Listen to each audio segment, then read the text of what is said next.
Greetings and welcome to NATE Module 2 Unit 6 on Technology for Assessment and Setting Targets, which is part of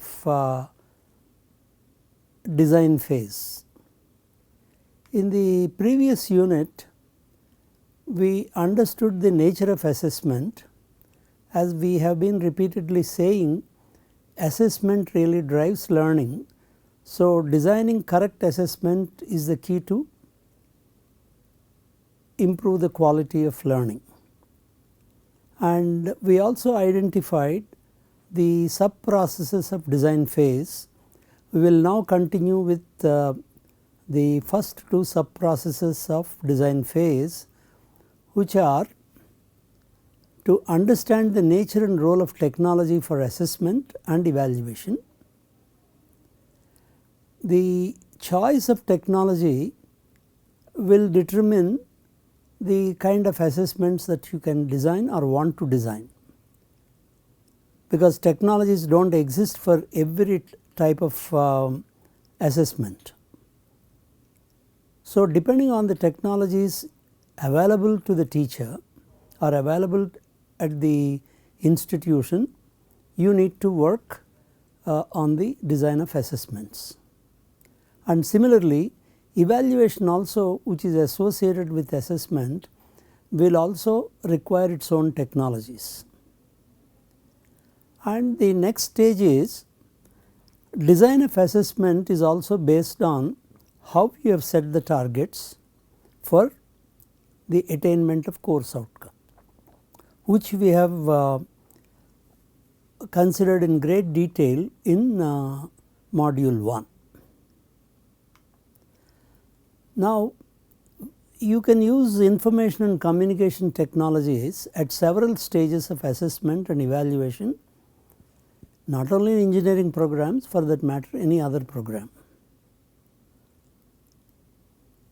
This is one classification of the activities for which ICT tools can be identified.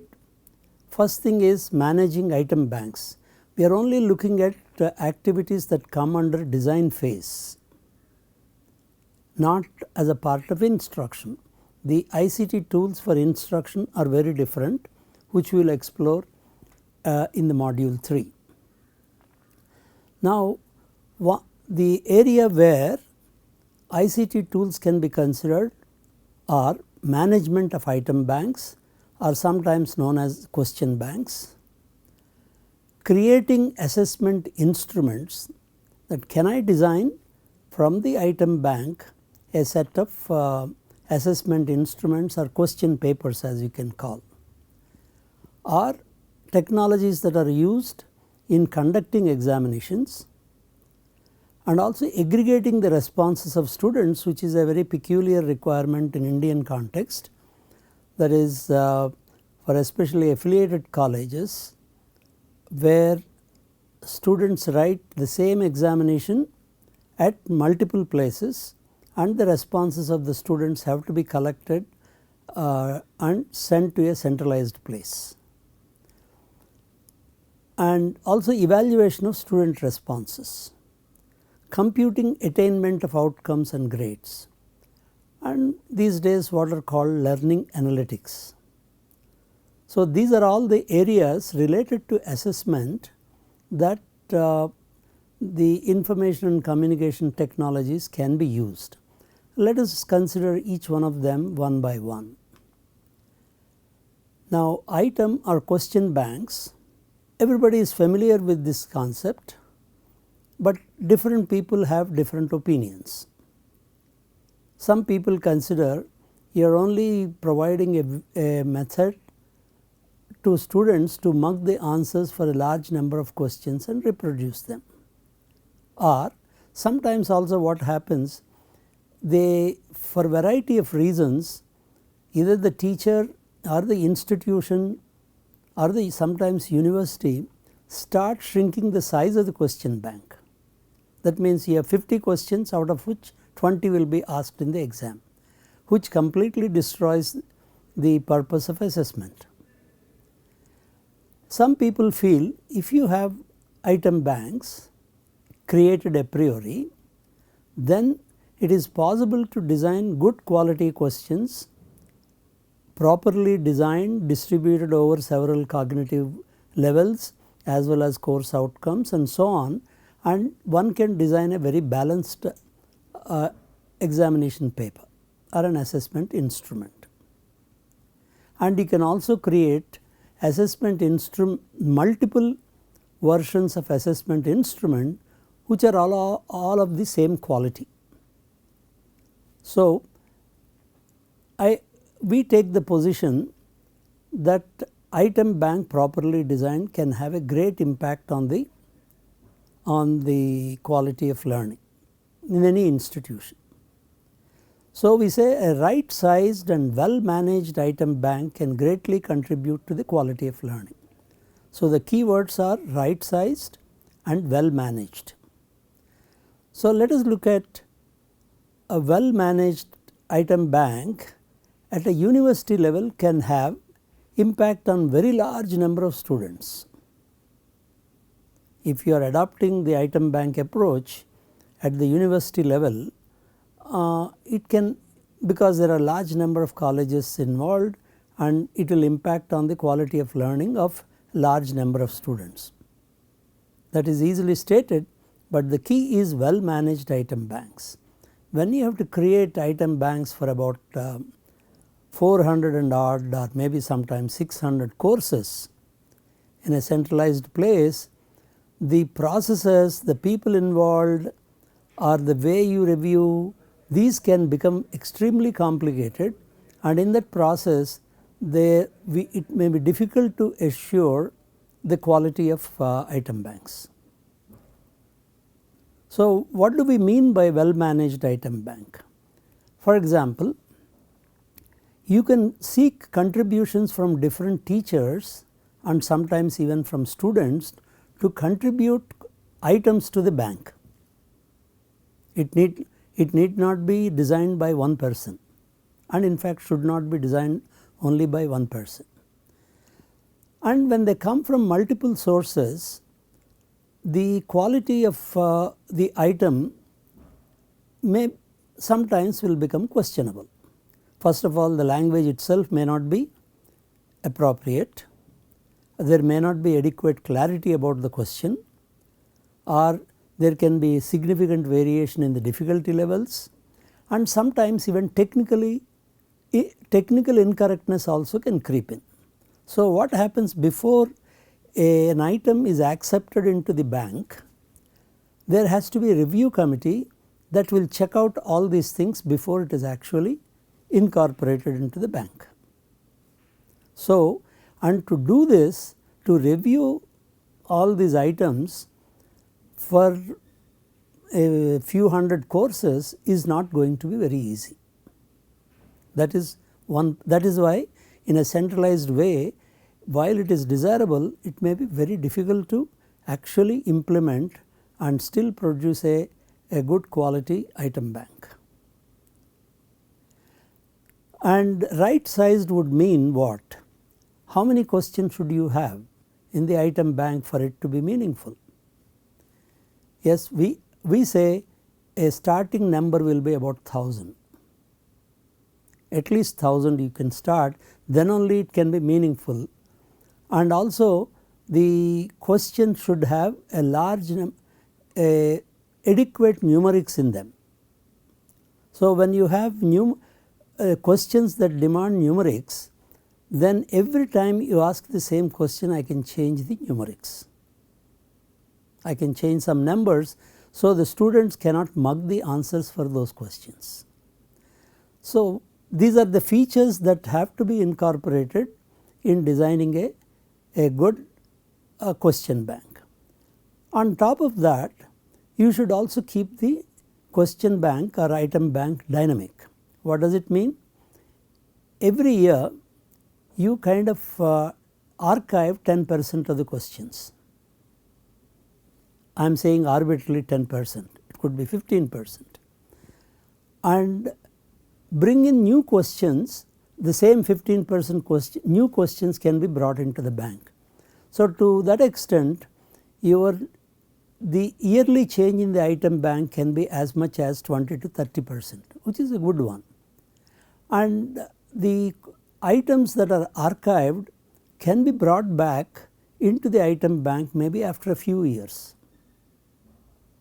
As I said, these are all nice things to say, but very difficult to manage on a large scale. But an individual teacher, it is possible for him to maintain the quality and right kind of item bank, but even then it involves a lot of work. So, an individual instructor in an autonomous institute, he will find it hard to create a good sized item bank, but it can be built over a time with collaboration and with the help of internet. And you can also collaborate with others, like you can ask your students to suggest some questions.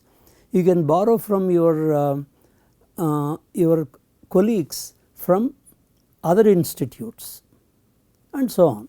So, but an individual instructor can build a good sized item bank as per his requirements, as per the requirements of the course that he is dealing with. It is much more viable to deal it at an individual instructor level than at the university level, which will involve hundreds of courses and hundreds of people, and the processes will have to be monitored and so on. So, at the instructor's item bank should also be constantly upgraded to meet the needs of changing instructional situation and the curriculum.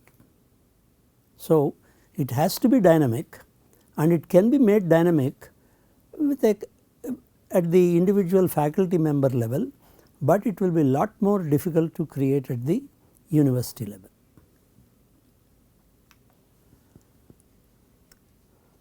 And processes do exist for designing and managing good item banks. This issue has been addressed by organizations like IMS Global, and they have defined what is called QTI standard. QTI is question test item standard for item banks.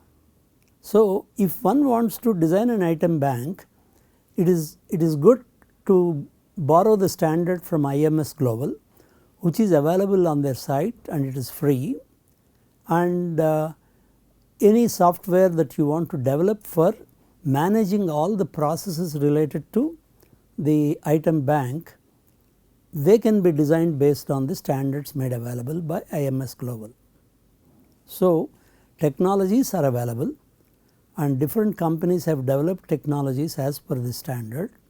So, either you can go to them, or if you have people in your institute who are interested and capable of developing such technology, they can also be used. For example, LMSs, that is learning management systems such as Moodle, can facilitate creation and management of item banks. While they provide you the tools, the process of creating, that means how do you tag the questions, and how do you review the questions, how do you archive some questions every year, how do you bring in the new questions, all these processes will have to be set up by the individual instructor. So, a item bank idea is worthwhile to be pursued, and we strongly recommend those instructors who really believe in that to do it. But once you create an item bank, a life becomes easier for the instructor to set up whether a class test, another paper, second paper, third paper, or the final semester end exams, and all that can be created very easily, and all of them are the right kind of quality. That is the advantage of having item banks and the technology for that. Next is, I have the item bank all right, but I have to create an assessment instrument. I have to produce a test paper or an exam paper, and exam paper has certain structure, and they are dealing, if it is a class test, it is only dealing with a subset of the course outcomes, and then you want to create an assessment plan depending on the COs under consideration. For example, some CO may be at remember level, or it could be at understand level, and I need to have some 2 questions of 2 marks under understand from CO1. Let us say I have a requirement like that. So, I should create such plan, assessment plan with proper weightage for selected cognitive levels, marks allotted, and also paying attention to the difficulty level of the question. Okay.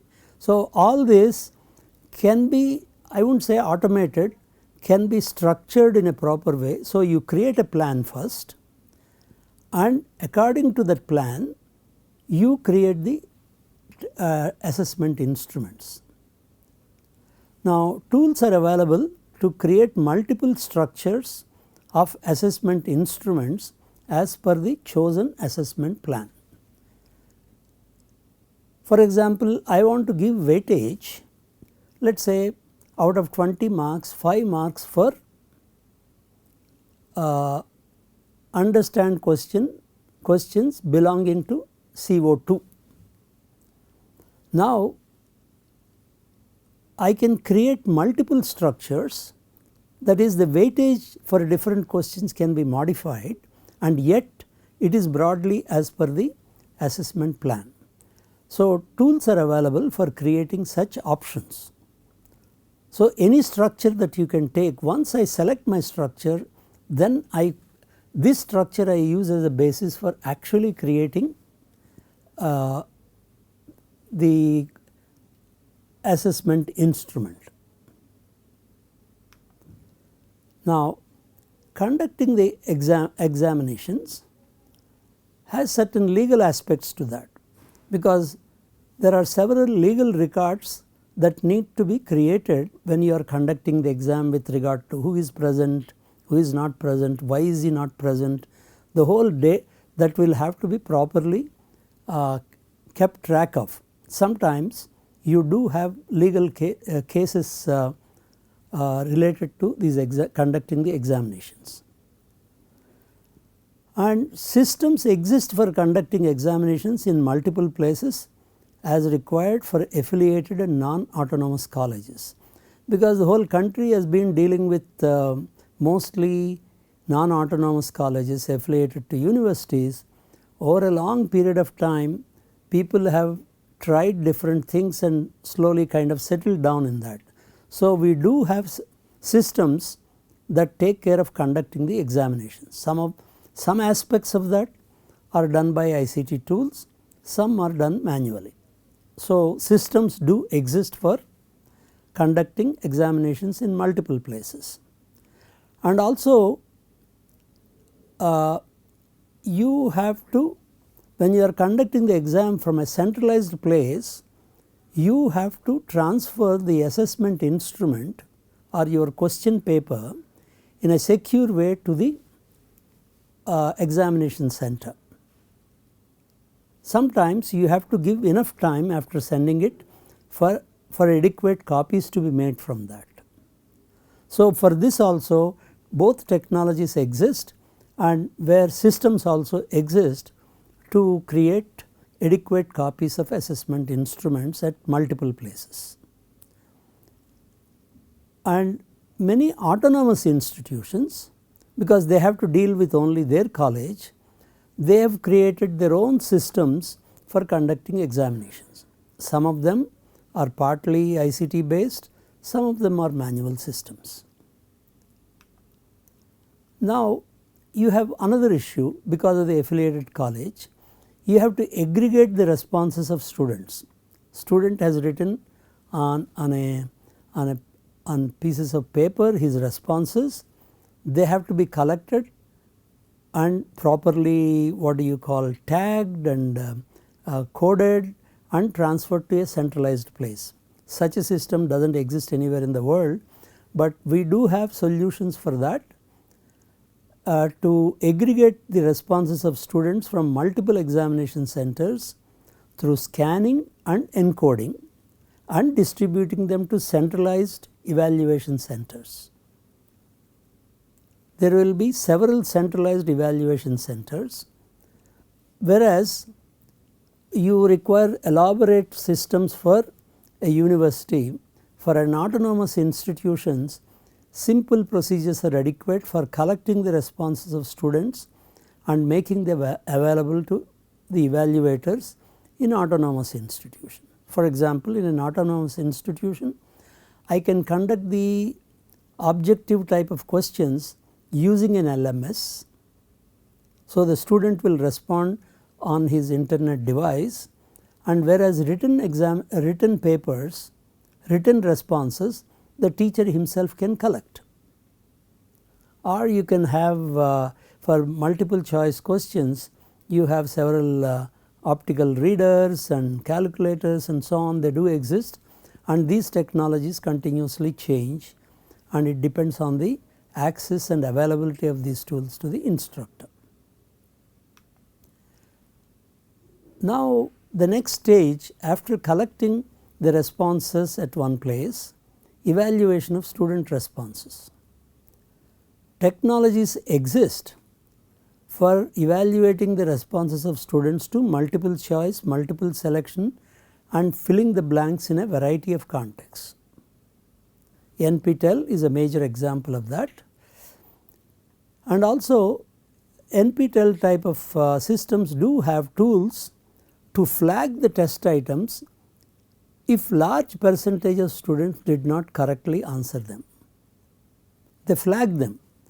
So, to bring it to the attention of the evaluator to say whether there is any issue with that, whether one has to accept a smaller percentage of students responding to them or correctly responding to them, or anything has to be done. They will only flag and bring it to the attention of the evaluators. Similarly, they have tools that have features to flag the answers that differ from the correct spelling to items that require filling in the blanks. For example, if you give a question to fill in the blanks, let us say somebody will have to use some word, but the spelling used is slightly different from the correct one. In that case, they will flag and ask the instructor whether it can be, whether you would like to give marks or not give marks. So, flagging such things is very convenient. And an LMS like Moodle and commercially available academic management systems provide tools for evaluating the responses to MCQ and MSQ items that we have already stated. So, even one teacher wants to, when the college does not have really these tools, if a teacher is interested, Moodle being an open source, it can be set up on his own computer and he can still use that tool to evaluate responses to MCQ and MSQ items. And if the semester and exam paper contains section on objective items and the colleges have computer based examination facility where examination and evaluation of student performances can be done using technology which is being used. So, it can be used also in the context of semester and exam papers. Even if the college does not use such tools, as we said, the individual teacher can incorporate such features in their courses. It is good for a teacher to try this to make it not only convenient for himself or herself, but also to improve the quality of assessment and quality of learning in that process. Now, computing attainment of outcomes and grades, because that is also part of assessment and evaluation, commercial academic management systems exist for computing the final grades and marks and computing even outcome attainment of outcomes. But if you don't, if the college does not have such commercial AMS, then simple tools based on spreadsheet can be easily created at the level of individual courses for computing grades, attainment of outcomes, distribution of students under teacher defined category. So, we would strongly suggest every teacher should master using the spreadsheet for a variety of activities related to teaching and learning. It makes his or her life very easy if you feel comfortable using a spreadsheet.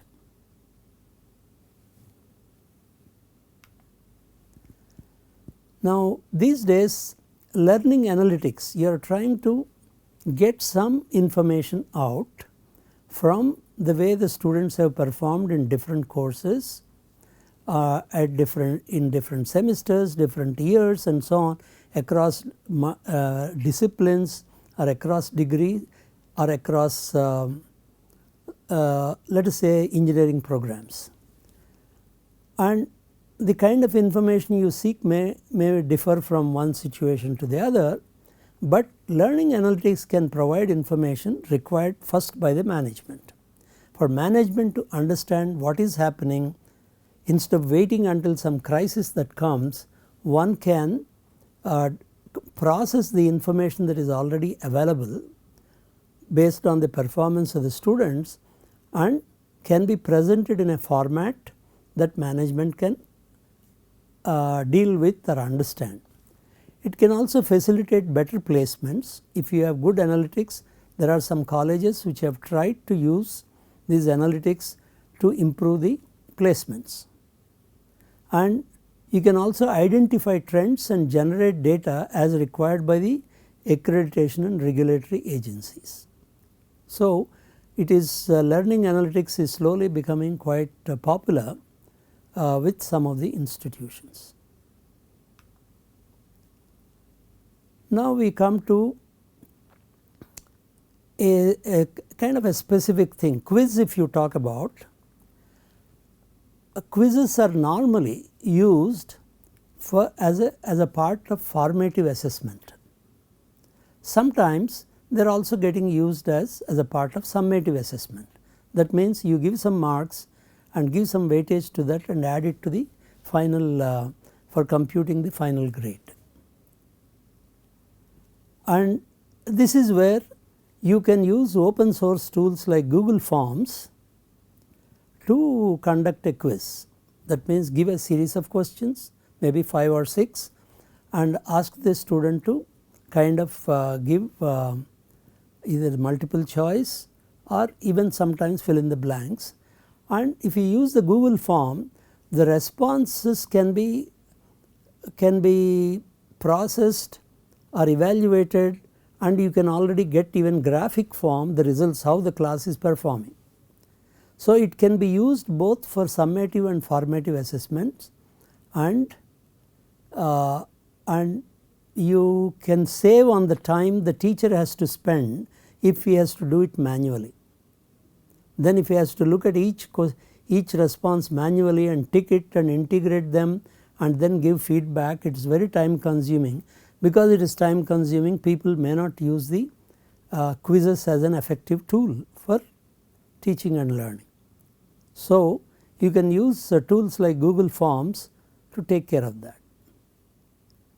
Designing, conducting, evaluating and giving feedback to students on quizzes can be done very effectively using any LMS, and of course, the other prerequisite is students having internet devices. Of course, the most common one a student is likely to have these days is a smartphone. So, LMS and smartphone can be linked, and if you have that, quizzes can be easily conducted. But the issue comes if all students do not have internet devices at the point where you are conducting a quiz, then you will have issues. Then similarly,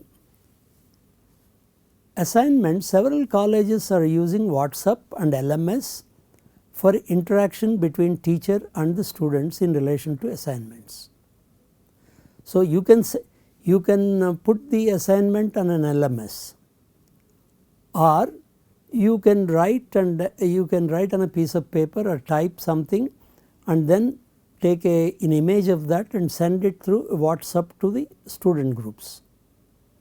You can do that, and date and time of submission are communicated through WhatsApp. So, you do not have to announce in the class, you can do it offline. The assignment is communicated through group mails or through WhatsApp. Group mail would mean as a part of LMS. Students submit their responses to assignments using camera images from smartphones. But of course, the evaluation is manual. If it is an assignment, obviously the evaluation is manual.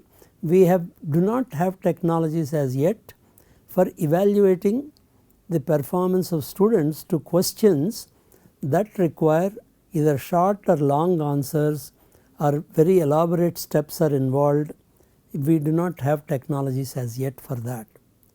And you can say the final barrier now with regard to teaching and learning is to develop evaluation automated evaluation mechanisms for different subjects. But if you have solved it for one subject, it does not mean those tools are applicable to some other subject. So, each subject has its own requirement, and that is why the problem will have to be solved at subject level. And let us say in a given subject you have changed the content, you added an extra and dropped some, and once again you have to take a look at, with respect to the new material, how to design automatic evaluation system. That is going to take considerable time, and these tools are not going to be that easily available in near future. And tools offered by LMS can effectively be used to communicate with the students and give personalized feedback. So, we strongly urge that all teachers get themselves familiar with the open source tool like Moodle. There are a few others, but we are more familiar with Moodle, that is why we keep saying that try to use the Moodle.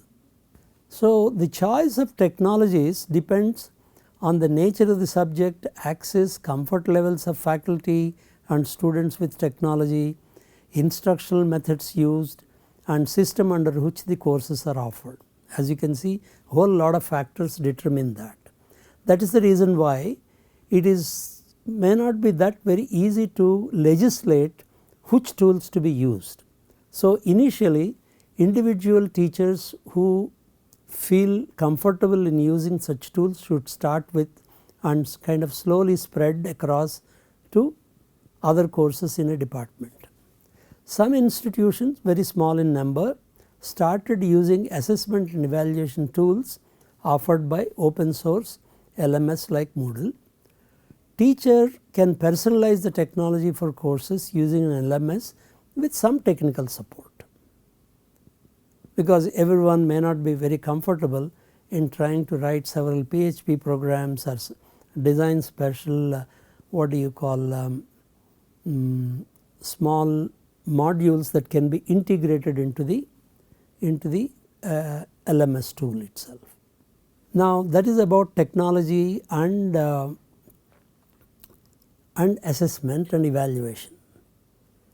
So, a teacher will have to make a decision where exactly he is going to use the technology, whether he can afford to use it, whether he is familiar with it, whether he believes in using that, all those decisions have to be made, and based on that you can proceed with the rest of the design phase processes. Now, one small step which we have already considered in detail in module 1 is setting the targets for attainment of COs. What you do, you set a target. What it is we have already dealt in detail in module 1.